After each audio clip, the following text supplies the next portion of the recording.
Hello everyone, welcome to whiteboard classes. आज की इस वीडियो में इम्पॉर्टेंट क्वेश्चंस देखने वाले हैं real number chapter 1 of NCERT class 10। ठीक है, so these questions are not just important, very very important questions हैं ये सारे। आई एम श्योर अगर आपने ये सारे क्वेश्चंस कर लिए तो आपके 1 मार्क्स पर रिडक्ट होने वाले नहीं है इस चैप्टर से।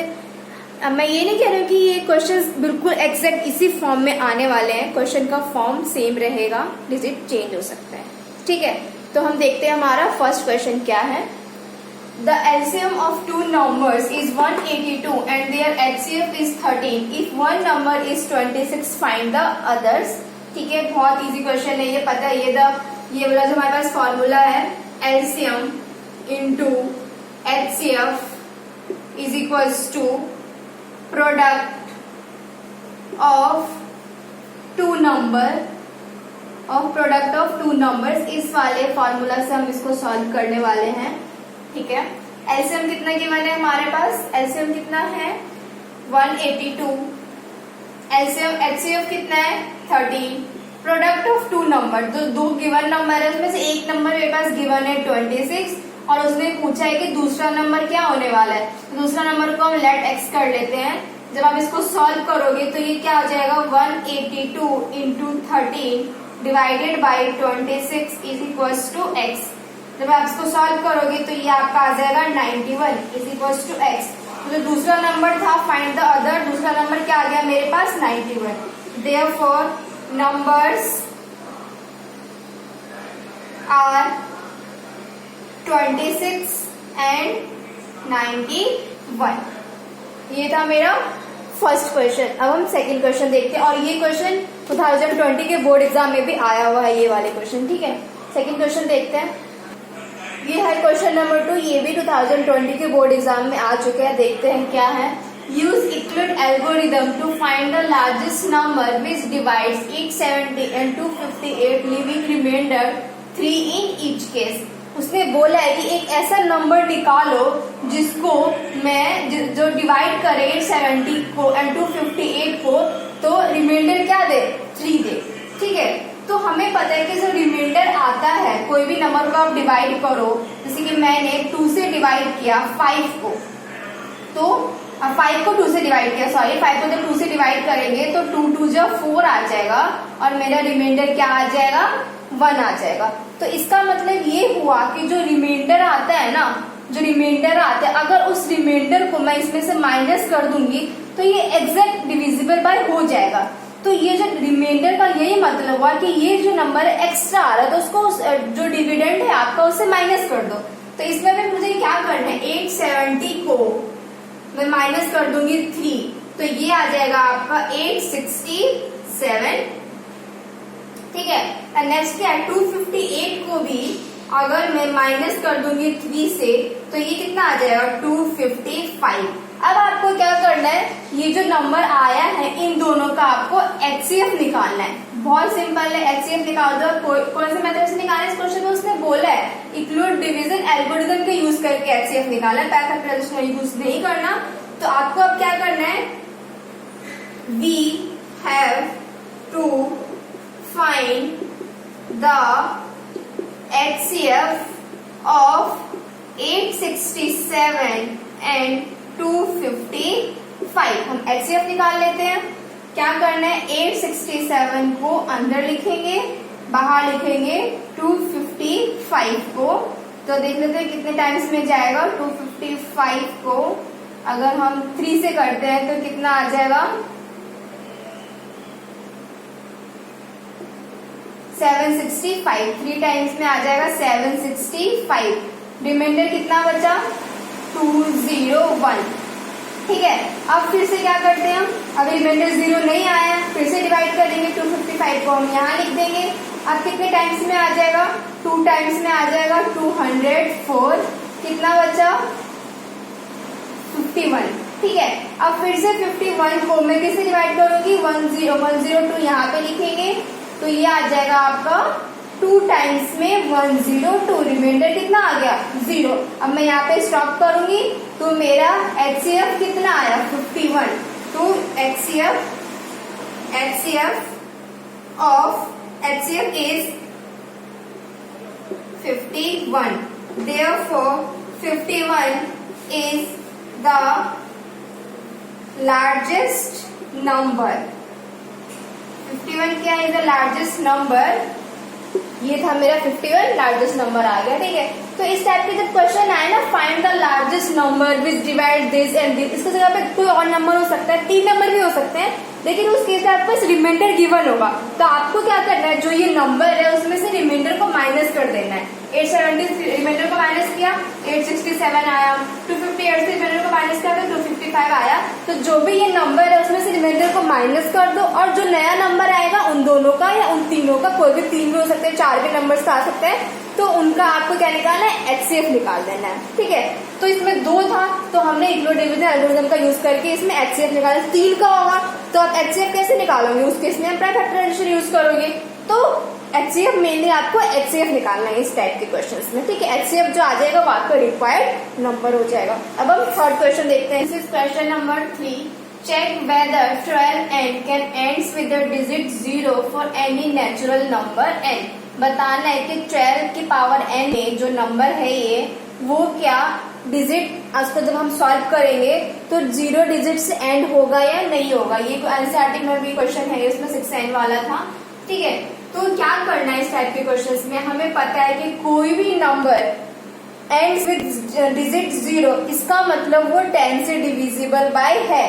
तो सॉल्यूशन हम लिखते हैं, if any number is if any number ends with digit 0, if any number ends with digit 0, it should be divisible by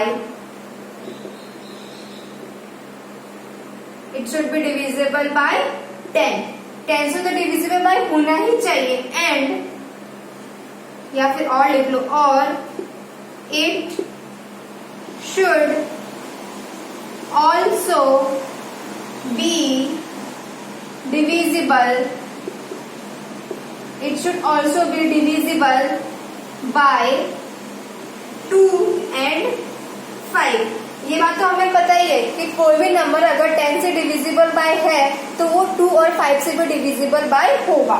तो ये हमने लिख लिया। अब हम क्या करते हैं, प्राइम फैक्टराइजेशन निकालते हैं 12n का। प्राइम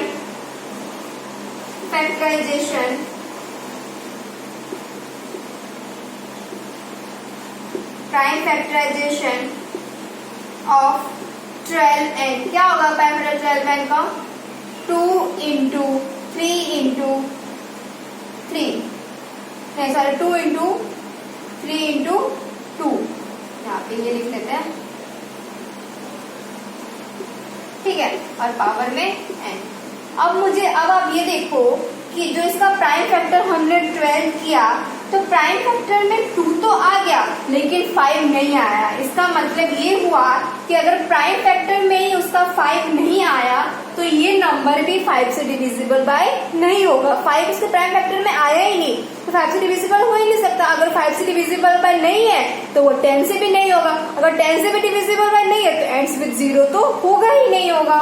तो ये मेरा हो गया। अब हम उसको लिखना है as 5 is not in the prime factor of 12 and 5 है ही नहीं इससे प्राइम फैक्टर में, therefore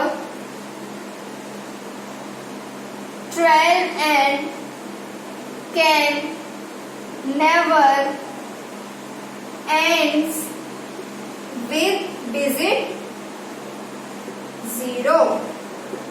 ठीक है, आपको ये सारी थ्योरी लिखना पड़ेगा। इस चैप्टर में थोड़ा बहुत थ्योरीज ही हैं, ठीक है। तो थ्योरी आप जब तक ये लिख के नहीं आगे आपके पूरे मार्क्स मिलने वाले नहीं है। तो ये सारे स्टेप्स आपको लिखना पड़ेगा step by step, and theories भी लिख के आना है।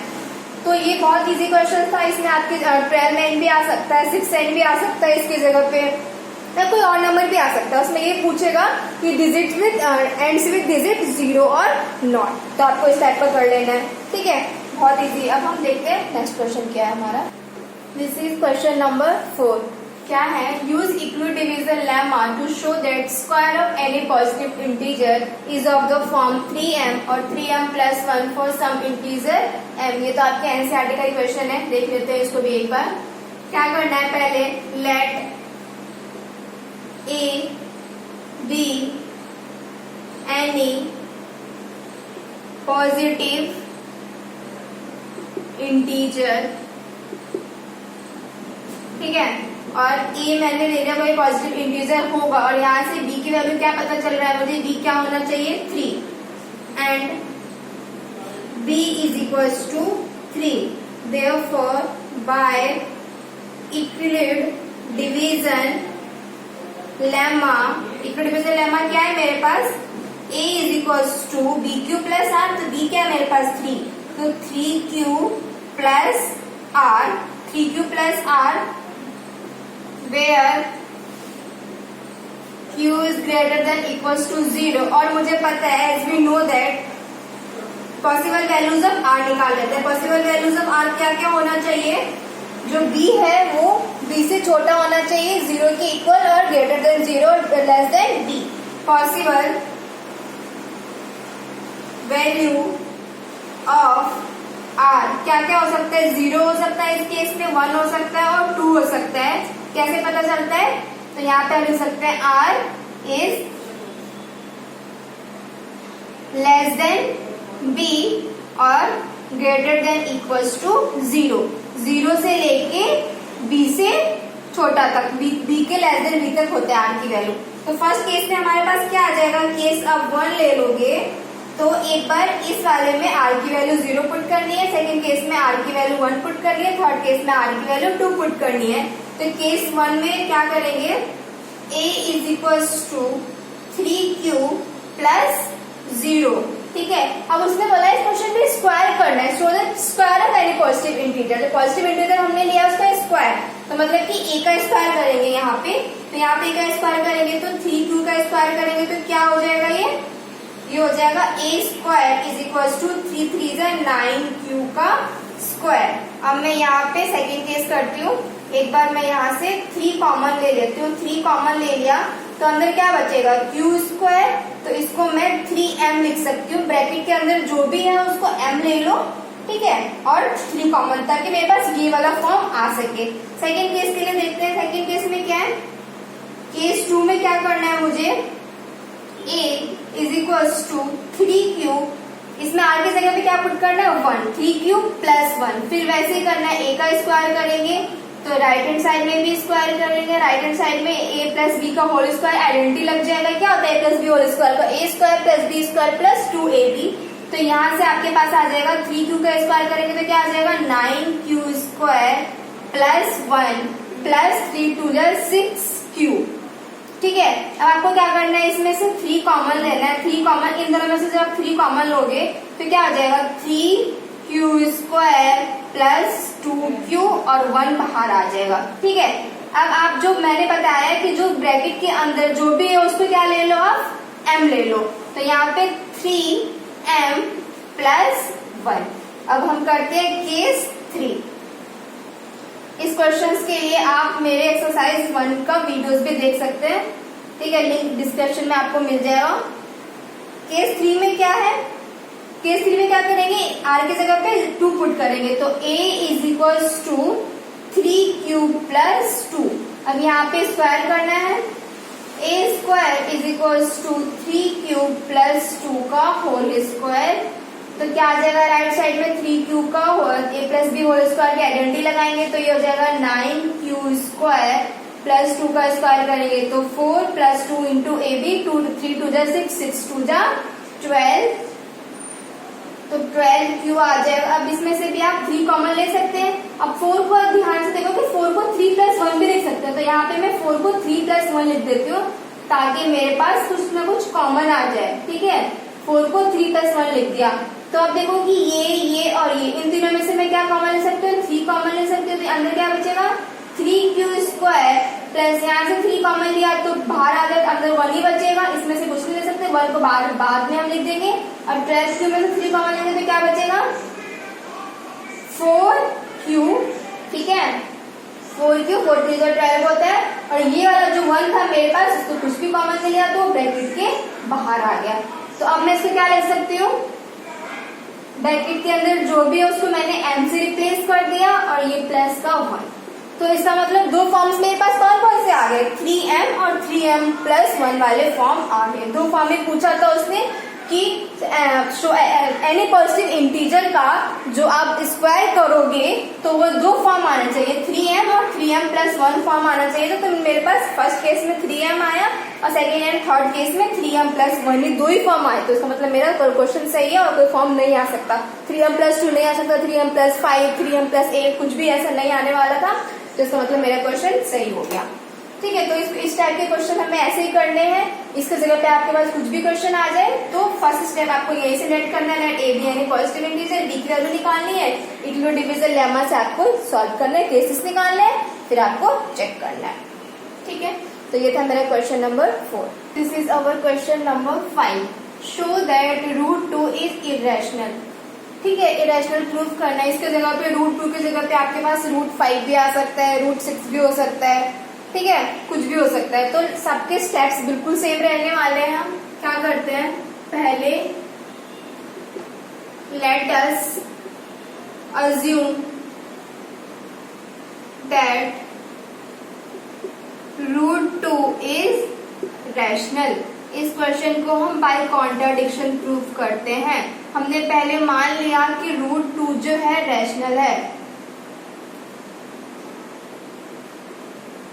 ठीक है, अगर √2 रैशनल है, अगर √2 रैशनल है तो हम उसको P/Q के फॉर्म में लिख सकते हैं, बिल्कुल लिख सकते हैं।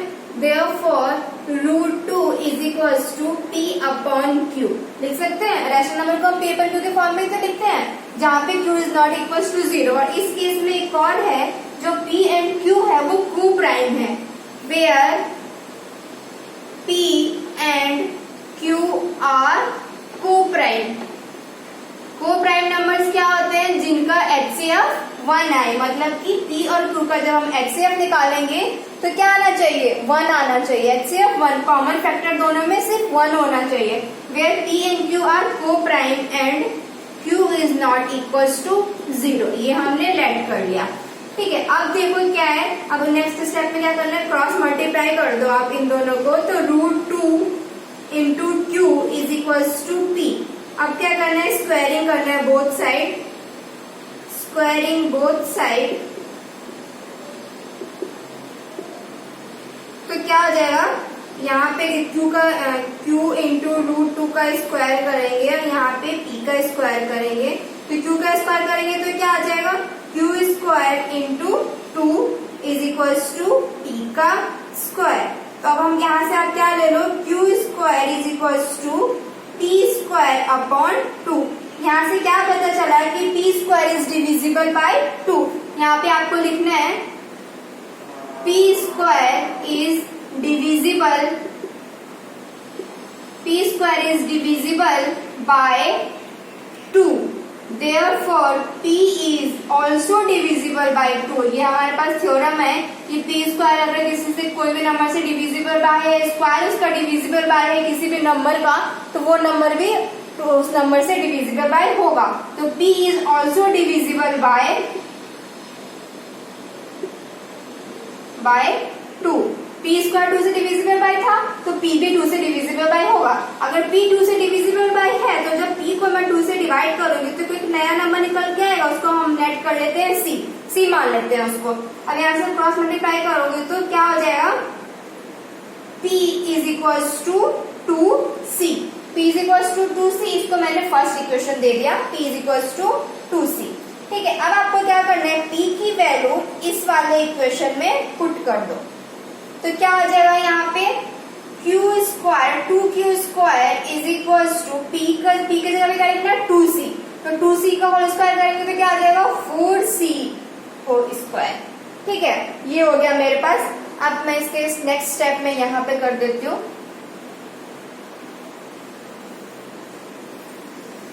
ठीक है, यहाँ से क्या आ गया था 2Q² is equal to 4C²। तो अब यहाँ से Q² की वैल्यू हमने ले लिया, Q² is equal to 4c² upon 2, 2 से 2 कैंसिल, 4 को कैंसिल करेंगे तो यहाँ पे क्या आ जाएगा 2c²। तो अब क्या करो, q² upon 2 is equals to c²। ठीक है, ये आ गया। अब आप देखो कि यहाँ पे क्या हो रहा है, q² भी किससे डिवाइड हो रहा है, 2 से डिवाइड हो रहा है। तो यहाँ पे आपको लिखना है q² is divisible bye 2, q² is divisible bye 2, 2 से डिविजिबल बाय है तो q भी 2 से डिविजिबल बाय होगा, q is also divisible by 2। तो अगर q² 2 से डिविजिबल बाय है तो थ्योरम को अकॉर्डिंग q भी 2 से डिविजिबल बाय होगा। तो जब q को मैं 2 से डिवाइड करूंगी तो कोई नया नंबर निकल के आएगा, क्या, उसको मैं d मान लेते हैं। q को जब 2 से डिवाइड करेंगे तो जो आएगा आंसर आएगा वो क्या मान लेते हैं, उसको d मान लेते हैं।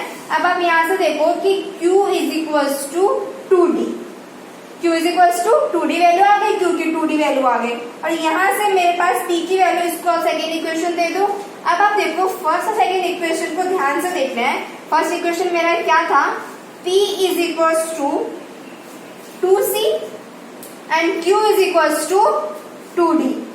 तो अब आप ये देखो p की वैल्यू 2c आ गया, q की वैल्यू 2d। तो यहाँ से इन दोनों में कॉमन फैक्टर क्या है, 2 है कॉमन फैक्टर। कॉमन फैक्टर आ गया 2, इसका मतलब यहाँ से तो मेरे पास HCF कितना आ गया, HCF आ गया 2, HCF 2 आ गया। तो लेकिन जो मैंने अज्यूम किया था उसके अकॉर्डिंग तो मेरा इन दोनों का HCF क्या आना चाहिए था, 1 आना चाहिए था, लेकिन यहाँ पे दोनों का HCF तो 2 आ गया। तो ये कॉन्ट्राडिक्शन अराइजन। अब आप नेक्स्ट में क्या स्टेप लिखेंगे, this contradiction has arisen, this contradiction has arisen because our assumption was wrong, because our assumption was wrong that root 2 is rational। हमने जो अज्यूम किया था जो रूट 2 रैशनल है वो मेरा अजम्पशन क्या हो गया, रॉन्ग हो गया। ठीक है, देयरफॉर हम यहाँ से कह सकते हैं जो हमने अज्यूम किया है वो सारे स्टेप्स गलत हो गए। इसका मतलब रूट 2 क्या है, इरेशनल नंबर। यहाँ पे लिख दो, therefore we say that root 2 is rational, sorry irrational. ठीक है, इस वाले क्वेश्चंस को जब भी आपके पास आए रूट 2, रूट 3, 5 प्लस रूट 5 या 5 प्लस रूट 2 जो भी आए, तो उस केस में आपको इरेशनल प्रूफ करना हो तो सारे क्वेश्चंस में हम क्या करते हैं, बाय कॉन्ट्राडिक्शन प्रूफ करते हैं। ठीक है, कॉन्ट्राडिक्शन प्रूफ करते हैं इसका मतलब क्या, जो हम अज्यूम लेके चलते हैं, पहले हम अज्यूम कर लेते हैं जो रूट 2 है या रूट 5 है, हम उसको अज्यूम कर लेते हैं कि वो इरेशनल नहीं है, रैशनल। ठीक है, तो जब हम अज्यूम करके रैशनल को जब हम सॉल्व कर रहे होते हैं तो कुछ स्टेप के बाद मेरे पास ये पता चलता है कि वो रैशनल नहीं था, जो हम रैशनल नहीं है, और फिर उसका मतलब जो हमने अज्यूम किया है वो गलत आ गया, तो हमने बोल दिया कि वो इरेशनल आ गया। तो आपके पास ये क्वेश्चन में रूट 2 की जगह पे कुछ भी आएगा तो आपको इसी टाइप के उस क्वेश्चन को सॉल्व करना है। This is question number 6। देखते हैं क्या, show that 5 plus 2 root 7 is irrational where root 7 is given to be the irrational। ये भी क्वेश्चंस भी कोई भी फॉर्म में आ सकता है, 3 प्लस 2 रूट 5 या फिर कुछ भी हो सकता है, इस टाइप की यहाँ पे फॉर्म कुछ भी हो सकता है। ठीक है, तो ये देखते हैं 5 प्लस 2 रूट 7 को क्या करना है। सबसे पहला स्टेप हम क्या ही करते हैं, let us assume that 5 plus 2 root 7 is rational. कभी भी इरेशनल नंबर को प्रूव करने के लिए हम पहला स्टेप क्या मान के चलते हैं, जो भी नंबर गिवन है उसको रैशनल मान के चलते हैं। Let us assume that 5 plus root 7 is rational. अगर 5 प्लस रूट 7 रैशनल है तो उसको हम p अपन q के फॉर्म में लिख सकते हैं। 5 therefore 5 plus 2 root 7 is equals to p upon q के फॉर्म में लिख सकते हैं, क्योंकि ये रैशनल नंबर है तो लिख सकते हैं। और वेयर यहाँ पे लिखना पड़ेगा आपको, where p and Q are coprime, P and Q are क्या है, को प्राइम है, and Q is not equals to 0। ठीक है, अब नेक्स्ट स्टेप में क्या करना है आपको, थोड़ा इसको अरेंज कर लेते हैं। यहाँ पे 2√7 is equals to P upon Q -5, ये +5 यहाँ रहेगा तो -5 हो जाएगा। अब आप क्या करो, यहाँ पे एलसीएम ले लेते हैं। √7 is equals to P, LCM आ जाएगा नीचे क्यू -5 क्यू, ठीक है, यहाँ पे 2 रहेगा। अब जब 2 को यहाँ देखो तो क्या हो जाएगा, ये हो जाएगा 2√7 is equals to P -5 Q upon Q, ये 2 को यहाँ ले लिया तो ये आ रहा, ठीक है। अब आप ये देखो, जो राइट हैंड साइड है मेरे पास, राइट हैंड साइड में क्या है, एक रैशनल नंबर है। कैसे पता चला ये रैशनल नंबर है, आप ये देखो कि p भी है, इंटीजर है, एंड q भी क्या है, इंटीजर है। जब आप इंटीजर को इंटीजर से माइनस करोगे तो क्या आने वाला है, इंटीजर आने वाला है, और नीचे भी q इंटीजर है। तो इंटीजर अपॉन इंटीजर क्या होता है, इंटीजर अपॉन इंटीजर एक रैशनल नंबर ही आता है। तो राइट हैंड साइड में मेरे पास रैशनल नंबर आ गया, और लेफ्ट हैंड साइड में उसने क्या बोला था कि √7, हमें पता ही है कि √7 क्या होता है, इरेशनल होता है। तो कभी भी रैशनल इरेशनल के इक्वल नहीं आ सकता। तो आप यहाँ पे लिख लो as left hand side is rational number, left hand side is rational and right hand side is irrational. Sorry उल्टा लिख दिया, left hand side is irrational as left hand side is irrational and right hand side is irrational, which is not possible। कभी भी rational irrational के possible नहीं हो सकता, which is not possible, which is not possible। This contradiction, अब इसके आगे का मैं यहाँ पे लिखती हूँ, दिस कॉन्ट्राडिक्शन हैज अराइजन। ऐसे क्यों आया, right hand side left hand side के अलग इक्वल अनइक्वल क्यों आया, this contradiction has arisen because our assumption was wrong. जो हमने अज्यूम किया है वो हमने अज्यूम किया था, रॉन्ग अज्यूम किया था, because our assumption wrong that 5 + √7 5 + 2√7 is rational. हमने रैशनल मान के चला था ना इसको, वो गलत आप प्रूव हो गया यहाँ पे आने के बाद। अब हम कह सकते हैं therefore we say that 5 + 2√7 is irrational। तो ये था मेरा क्वेश्चन। आपका क्वेश्चन के फॉर्म में कोई भी नंबर चेंज हो सकता है, स्टेप्स ये रहने वाले हैं, ठीक है। This is our question number 7. The length, breadth and height of a room are 8 meter 50 centimeter, 6 meter 25 centimeter, 7 meter 75 centimeter respectively. Find the length of longest rod that can measure the dimension of room exactly. क्या करना है, जब भी statement वाले questions होते हैं उसमें हमें क्या करना होता है, या तो एलसीएम निकालना होता है और या तो एचसीएफ निकालना होता है। सबसे बड़ा क्वेश्चन ये आता है कि अब पता कैसे चलेगा कि इस क्वेश्चन में एलसीएम निकालना है या एचसीएफ निकालना है। तो बहुत इजी वे में मैं आपको बताने वाली हूँ, अगर आपने उस चीज को याद रख लिया तो कभी भी स्टेटमेंट वाले क्वेश्चन आपसे गलत होने वाले नहीं है। क्या है, उसमें एक रूम है, ठीक है, रूम में उसने लेंथ बता दिया, ब्रेथ बता दिया और रूम की हाइट बता दी। तो उसने ये बोला है कि जो रॉड है, एक रॉड आप लेके आओ, सपोज करो ये रॉड है मेरा, तो एक रॉड ऐसा लेके आओ, जो ऐसा रॉड होना चाहिए जो तीनों को एग्जैक्टली मेजर कर सके, ठीक है। लॉन्गेस्ट रॉड बताना है, कितना, बिल्कुल छोटा भी नहीं चाहिए, ऐसा इतना होना चाहिए कि तीनों को एग्जैक्ट कर सके, मेजर कर सके। तो अब ये दिमाग लगाओ कि कभी भी वो जो रॉड होगा ना, न ही वो लेंथ से बड़ा होने वाला, अगर लेंथ से बड़ा रॉड आ गया तो मैं तो लेंथ में रॉड को रख ही नहीं पाऊंगी, ठीक है। अगर हाइट से भी, हाइट जितना है रूम का उससे भी बड़ा रॉड में लेके आ जाऊंगी तो फिर वो रॉड तो रूम के अंदर आएगा ही नहीं, फिट ही नहीं हो पाएगा। ब्रेथ से भी ऐसा ही होगा। तो इसका मतलब आंसर जो है इसका मेरे पास लेंथ, ब्रेथ और हाइट से तो कम ही आने वाला है इसका आंसर, ठीक है। ये पता चल गया मुझे। तो जब भी आपका जो एक्सपेक्टेड आंसर होता है ना, अगर कम आने वाला है तो उस केस में हम क्या निकालते हैं, एचसीएफ निकालते हैं, ठीक है। अदरवाइज हम एलसीएम निकालेंगे। जब आंसर आपका कम आएगा तो एचसीएफ निकालेंगे, और आंसर जब आपका ज्यादा आने वाला होता है तो हम उस केस में एलसीएम निकालते हैं। तो इस केस में पता चल गया मुझे एचसीएफ निकालना है। कभी भी आप इस चीज पे डिपेंड मत रहना कि लॉन्गेस्ट पूछ रहे हैं यहाँ पे या स्मॉलेस्ट या हाईएस्ट, तो उसके अकॉर्डिंग लॉन्गेस्ट पूछ रहे हैं तो हमने एचसीएफ निकाल दिया। नहीं, ऐसा नहीं होता है। कभी भी आपको इस चीज पे जाओगे तो गलत हो जाएंगे आपके क्वेश्चंस, ठीक है। कई बार मिनिमम भी लिखा होता है तो उस केस में भी हम एचसीएफ ही निकालते हैं। तो एचसीएफ के लिए बस यही आपको याद रखना है, जब मेरा एक्सपेक्टेड आंसर जो नंबर्स गिवन है उनसे कम है तो एचसीएफ निकाल दो, अदरवाइज एलसीएम निकाल दो, ठीक है। तो हमें क्या करना है, इन तीनों का एचसीएफ निकालना है। 8 मीटर 50 सेंटीमीटर, तो पहले आप सबको सेंटीमीटर में चेंज कर लो।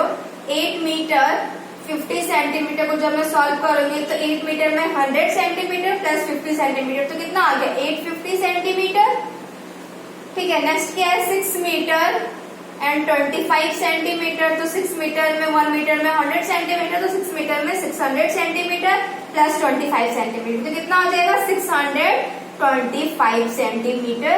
नेक्स्ट क्या है 7 मीटर एंड 75 सेंटीमीटर, इसको आप ले लो, ये एल था, ये बी था, ब्रेथ था और ये हाइट है। तो 7 मीटर में क्या आ गया मेरे पास, 7 मीटर में 700 सेंटीमीटर प्लस 75 सेंटीमीटर, तो कितना आ गया 775 सेंटीमीटर। अब आपको क्या करना है, ये जो तीनों नंबर आएंगे क्या निकाल लो, एचसीएफ निकाल दो। तो 850, 625 एंड 775 का क्या निकाल दो, एचसीएफ निकाल दो। यहाँ पे लिख लो, we have to find the HCF, we have to find HCF. पता चल गया एचसीएफ निकालना है। अब आपको क्या करना है, इसका प्राइम फैक्टराइजेशन कर दो और एचसीएफ निकाल दो। जब हम प्राइम फैक्टराइजेशन करेंगे तीनों का तो क्या आ जाएगा, 850 का प्राइम फैक्टराइजेशन क्या होता है 2 × 5 × 5 × 17, याद करके देख लेना, ठीक है। नेक्स्ट में क्या आ जाएगा 625 का प्राइम फैक्टराइजेशन करेंगे तो क्या आ जाएगा 5 × 5 × 5 × 5 एंड 775 का क्या करेंगे तो 5 × 5 × 19। एचसीएफ निकालने के लिए हम क्या देखते हैं, तीनों में कॉमन नंबर हो। तीनों में एक तो मेरे पास ये वाला 5 कॉमन आ गया, ठीक है। नेक्स्ट ये वाला 5 कॉमन आ गया, तो मेरे पास 2 5 कॉमन आ गए, तो जो कॉमन आया उसको एक बार, नेक्स्ट वाला कॉमन को एक बार, तो 5 × 5 क्या आ गया मेरे पास 25 सेंटीमीटर। इसका मतलब क्या होगा, जो रॉड होगा मेरे पास वो कितने का होगा 25 सेंटीमीटर का मुझे रॉड चाहिए जो तीनों को लेंथ, ब्रेथ और हाइट को मेजर कर सके। इतना बड़ा तक तो चलेगा, लेकिन इससे बड़ा रहेगा तो वो पॉसिबल नहीं हो सकता, ठीक है। उससे बड़ा अगर मैं लेके आऊंगी तो रॉड एग्जैक्ट मेजर नहीं कर पाएगा तीनों चीजों को। तो ये था मेरा आंसर, इसमें हमने एचसीएफ निकाला। अब आप इसके नीचे लिख सकते हो, therefore length of longest rod, hence लिख लो यहाँ पे, hence length of longest rod is 25 centimetre, ठीक है। This is our next question, question number 8। 3 bells tolls at intervals of 9, 12, 15 minutes respectively. If they start tolling together, after what time will they next toll together? क्या है मेरे पास 3 bell है, ठीक है, 3 bells है। उसमें क्या बोला, उसमें जो एक बेल है, फर्स्ट बेल है वो 9 मिनट तक टॉल करता रहता है, ठीक है। नेक्स्ट वाला जो नेक्स्ट बेल है वो 12 मिनट तक टॉल करता रहता है। उसके नेक्स्ट वाला जो है थर्ड वो 15 मिनट तक टॉल करता रहता है। तो उसने ये बोला है कि जब तीनों को मैंने एक साथ स्टार्ट किया हो, तो तीनों को एक साथ स्टार्ट कर दिया तो नेक्स्ट टाइम में कब, ऐसा कितने टाइम बाद फिर से तीनों एक साथ टॉल करना स्टार्ट करेंगे। तो आपके पास ये पता चल गया। अब पहले ये पता करना है हमें कि इसमें एलसीएम निकालना है या एचसीएफ निकालना है।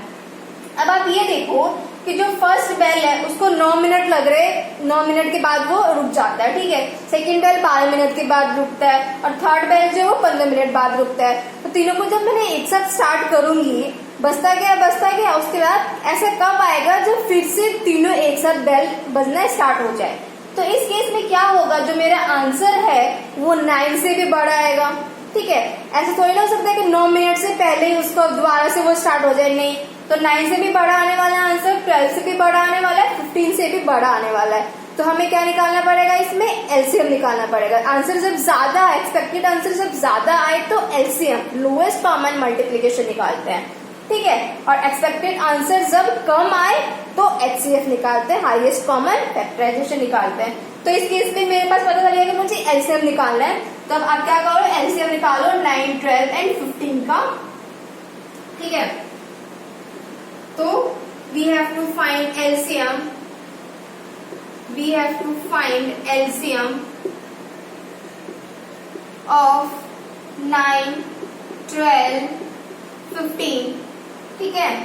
तो आप प्राइम फैक्टराइजेशन से निकालो, 9 का प्राइम फैक्टराइजेशन करेंगे तो क्या आ जाएगा 3 इंटू 3, 12 का करेंगे तो क्या आ जाएगा 2 इंटू 2 इंटू 3 एंड 15 का करेंगे तो क्या आ जाएगा 3 इंटू 5, ठीक है।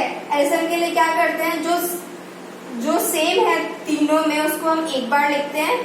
ये जो तीनों में सेम है 3, इसको मैं एक बार लिखती हूँ, 3 एक बार लिख दिया।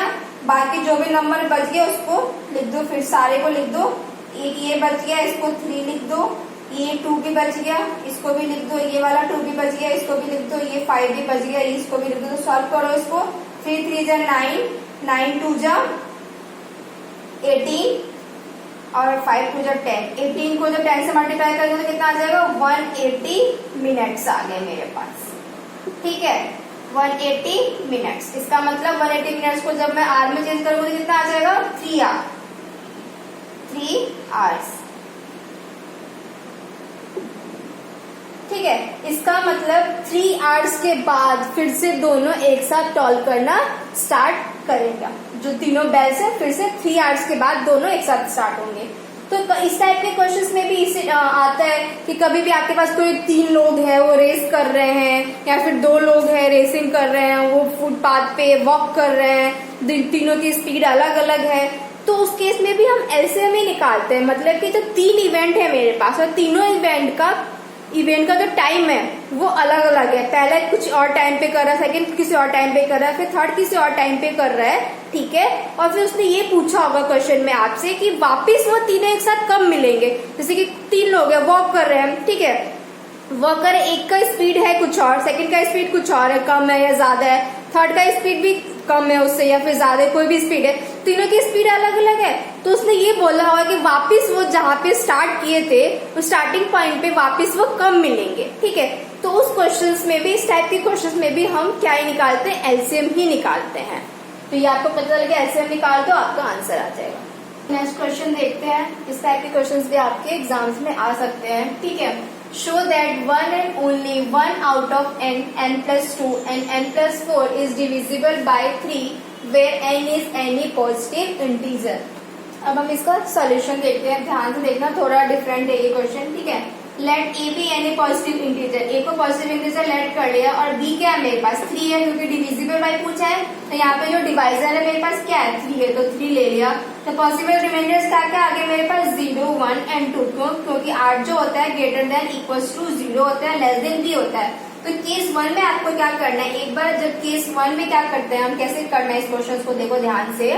एक बार ए के जगह पे n पुट करना है केस 1 में, एक बार ए की जगह पे n plus 2 पुट करना है, एक बार ए की जगह पे n plus 4 पुट करना है जब मेरे पास r 0 था। केस 1 में हम क्या लेके चल रहे हैं, r इज इक्वल टू 0 लेके चल रहे हैं। तो मेरे पास ए की वैल्यू कितनी हो जाएगी, हमें यहाँ पे आप लिख लो कि इक्वल डिवीजन लेमा से A is equal to 3q plus r हो जाएगा मेरे पास। तो एक बार ए की जगह पे क्या पुट करना है, ए की जगह पे n पुट करना है। तो n is equal to 3q plus r कितना था 0, तो 3q प्लस 0। तो यहाँ पे क्या आ जाएगा n is equal to 3q आ गया।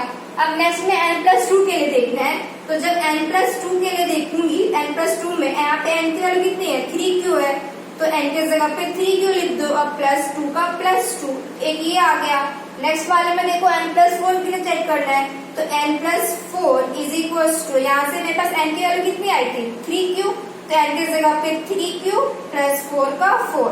जब आप यहाँ पे देखोगे तो सिर्फ n is equal to 3q जो है वो ही डिविजिबल बाय 3। यहाँ पे आप लिख लो only n is divisible by 3। सिर्फ ये वाला 3 से डिविजिबल है, ये 3 से डिविजिबल क्यों नहीं है, जब आपको 3 से डिवाइड करोगे तो n+2 को, तो ये डिवाइड नहीं होगा, ठीक है, ये भी नहीं हो सकता। तो अब नेक्स्ट केस में क्या करते हैं, जब r की वैल्यू 1 था, नेक्स्ट केस में when r is equal to 1 के लिए देख रहे हैं, इसमें भी तीनों कैसे चेक करेंगे, तो यहाँ से a की वैल्यू तो कितनी आ जाएगी, n की value n is equal to 3q + 1, ठीक है, n is equal to 3q + 1, क्योंकि a को हम n लेके चल रहे हैं फर्स्ट वाले के लिए। अब एक बार n+2 के लिए चेक करो, n+2 के लिए चेक करेंगे तो क्या आ जाएगा, n की जगह पे मेरे पास जो ये वैल्यू आई है ना n की, इसमें पुट कर दो। n की जगह पे क्या है, 3q + 1 और +2 का +2, ये आ गया मेरे पास। अब आप देखोगे 3q + 3, 3q + 3 आ गया। अब 3 जब कॉमन ले गो यहाँ से तो q + 1 आ गया। अब n+4 के लिए चेक करो, n+4 के लिए मैं लिखूंगी तो ये क्या हो जाएगा, n की जगह पे क्या पुट करना है आपको, 3q + 1 पुट करना है। 3q + 1 n की जगह पे पुट कर दिया, +4 का +4, ठीक है, तो ये 3q + 5। अब यहाँ से देखो कि इन कौन सा 3 डिविजिबल बाय है, सिर्फ ये वाला जो है 3 से डिविजिबल बाय है, तो यहाँ से 3 लिखूंगी तो 3 से 3 कैंसिल हो जाएगा, ठीक है। तो इसमें से सिर्फ n+2 जो है 3 से डिविजिबल बाय है, तो इसमें लिखो only n+2 is divisible by 3। इस वाले में ये आ गया। अब थर्ड केस में देखो, थर्ड केस में कब किसके लिए देखना है, जब r की वैल्यू मेरे पास 2 थी, इसमें क्या करना है, एक बार n के लिए, फिर n+2 के लिए, n+4 के लिए, तो यहाँ पे लिखूंगी n is equal to 3q + 2, ठीक है। नेक्स्ट n+2 के लिए चेक करना है, n+2 is equal to, n की वैल्यू मेरे पास क्या है, 3q + 2, तो इस वाले में n की जगह पे क्या एक बार लिखो, 3q + 2 लिख दो, n की जगह पे 3q + 2, अब +2 का +2, तो ये कितना आ जाएगा, 3q + 4, ठीक है। अब नेक्स्ट n+4 के लिए चेक करना है, n+4 के लिए चेक करोगे तो n की वैल्यू मेरे पास ऑलरेडी कितनी यहाँ पे है, 3q + 2, तो 3q + 2 आ गया n की वैल्यू, अब +4 का +4, तो यहाँ पे क्या आ जाएगा, 3q + 6, ये आ गया। अब आप देखो यहाँ पे इन तीनों में से ये और ये, इन तीनों में 3 से डिविजिबल बाय कौन सा है, सिर्फ ये 3 से डिविजिबल बाय है, क्यों, क्योंकि 3 कॉमन ले लोगे तो q + 2 आ जाएगा, 3 से डिवाइड करोगे तो ये डिवाइड हो जाएगा। तो यहाँ पे आप लिख सकते हो, यहाँ पे लिख लो ओनली, इस वाले केस में कौन सा डिविजिबल बाय 3 से आया, only n+4 is divisible bye, only n+4 is divisible bye 4। तो फर्स्ट केस में सिर्फ n डिविजिबल बाय आया, सेकंड केस में n+2 डिविजिबल बाय आया, थर्ड केस में n+4 डिविजिबल बाय आया। तो आप लास्ट में आपको क्या लिखना है, एक लाइन में यहाँ पे लिख देती हूँ, इसके बाद आपको यहाँ पे लिखना है एक line, clearly we see that clearly only n+2 and n+4 is divisible by 3। क्या मतलब हुआ इसका, जब मैंने फर्स्ट केस में लिया था तो इन तीनों में तो सिर्फ एक ही डिविजिबल बाय आया, वही आना चाहिए था, उसने बोला कि सिर्फ इन तीनों में से कोई एक डिविजिबल बाय होना चाहिए। तो फर्स्ट केस में सिर्फ एक डिविजिबल बाय आया, क्या आया, n आया। सेकेंड केस में जब हमने किया तो इसमें क्या डिविजिबल बाय आया, कुछ भी आ सकता था, लेकिन बाय चांस में बस कौन सा डिविजिबल बाय आ गया, n+2 डिविजिबल बाय आ गया। और थर्ड केस में कौन सा डिविजिबल बाय आया, n+4 डिविजिबल बाय आ गया। इसका मतलब आप कितने भी केसेस ले लो तो हर केसेस में, इसमें तो 3 केस ही बने थे, इसलिए हमने 3 केसेस लिया है, अगर 5 केसेस भी बनते तो सारे केसेस में सिर्फ एक ही डिविजिबल बाय आता। उसने यही बोला था कि आउट ऑफ इन तीनों में से कोई एक ही डिविजिबल बाय है 3 से। तो फर्स्ट केस में सिर्फ ये वाला डिविजिबल बाय आया, सेकंड केस में n+2 आ गया, इसी तरह से थर्ड केस में n+4 आ गया। तो ये था मेरा क्वेश्चन नंबर 9।